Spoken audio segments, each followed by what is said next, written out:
Hi, it's Mark Bossard. I'm here with Bernie Pawlik, Pawlik Automotive in Vancouver, BC, Canada. Vancouver's best auto service experience. We're talking cars. How you doing, Bernie? Doing very well. So today, our guest is a 2012 Subaru Outback. What was going on with this vehicle? So this vehicle came to us for an out-of-province inspection. This vehicle is not registered in British Columbia, and so in order to do that, the vehicle has to be run through an inspection by a licensed inspector, which I am, and our shop is a licensed inspection shop. So I went through the inspection, found quite a few items that need to be done, but the most interesting one, and that brings us to this podcast today, was that when I was pulling up to a stop sign and hit the brake hard, the engine would stall. And I go, wow, that's weird. I just don't experience that in modern cars almost at all. Back in the olden days when cars had carburetors, sometimes you'd experience that if perhaps there wasn't enough fuel in the float bowl and all the fuel would surge to the front of the carburetor and would stall. But stalling is just not a common thing at all. So I go, wow, that's kind of weird. And having been in the auto repair business since I had a lot of black hair on my head, in other words, I'm kind of older and experienced. I just thought it feels like a torque converter. Torque converter's locked on and wouldn't release. Anyways, that was among the things we needed to replace on the vehicle and address to make sure the vehicle is safe. It's a safety inspection, and a vehicle that stalls is not safe.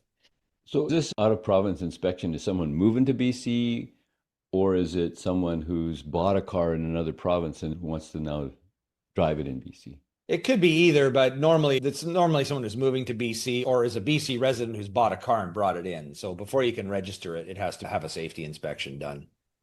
All right, let's have a look at this vehicle. Here's our guest. As our guest, it's the Outback, and I was just noticing I took it out back of our shop where it looks like there's blackberries and foliage, and it's springtime in BC, so everything's nice and green and fresh. And it's a photo of the Outback and the Outback. Okay, we're stretching the metaphor as far as we possibly Yeah, can. I like to joke with that one. 2012 Subaru, so this has had some experience as well. What sort of kilometerage did it have? So this is a US vehicle. It's in miles, 203,000 miles. So that's a lot. It's 300,000 kilometers. It's pretty good use. Actually, with the exception of the stalling, it actually ran really well. It needed some other things like tires. I believe the rear brakes were worn out. It's from an East Coast state, so it had a lot of rust on the rear brakes. And there's a few things, but really, all things considered, it was actually in pretty good shape for its age and the mileage. And then what is this weird looking space So that's the device? torque converter. As I mentioned, I had an intuitive feeling that it was the torque converter, but I handed the job off to one of my technicians and he diagnosed it and came up with the torque converter as well, which was cool. I go, yes, you get years of experience on cars. It's fun when you can go, I think it's that. And it actually turns out to be that. Anyways, the torque converter is basically a clutch, like a clutch on an automatic transmission. On a manual, of course, you have to press a clutch pedal and release it to engage and disengage the transmission. But an automatic transmission uses a torque converter, which essentially is like a fluid clutch. It has a bunch of spinning blades, it's like a turbine, basically. And depending on what speed it spins, it'll engage with the transmission. What's supposed to happen when you stop is a complete disengagement. So the engine will spin, but the transmission, of course, is not locked into place. So that's So what this thing is. It's located between the engine and transmission. So in order to replace it, you have to either remove the transmission or the engine. So it's a lot of work.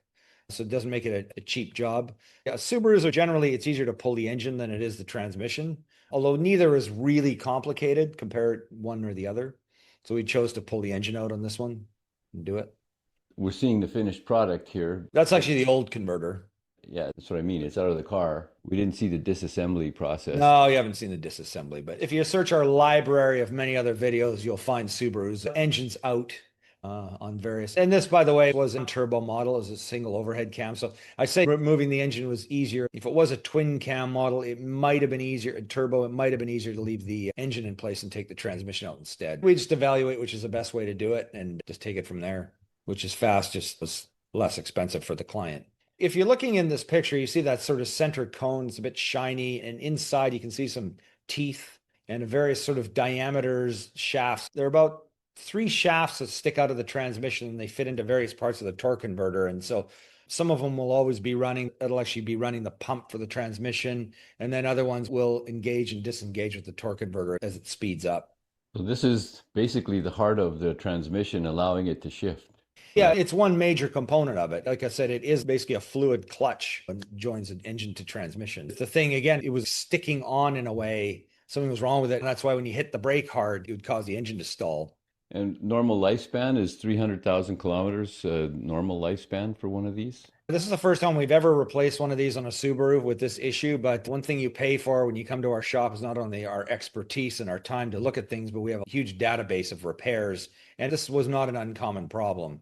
First time for us, surprising because we work on an awful lot of Subarus, but it's not an entirely uncommon problem apparently on this particular model.